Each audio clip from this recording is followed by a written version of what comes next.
Why clearly defining your variable is essential in doing research.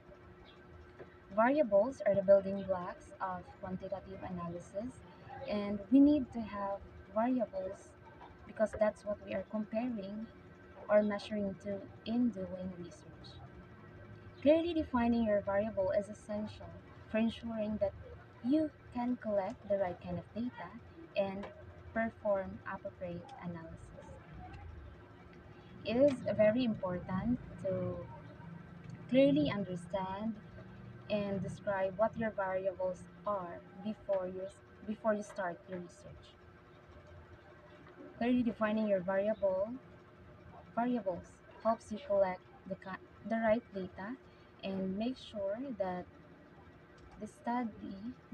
your study is focused on what you're trying to learn.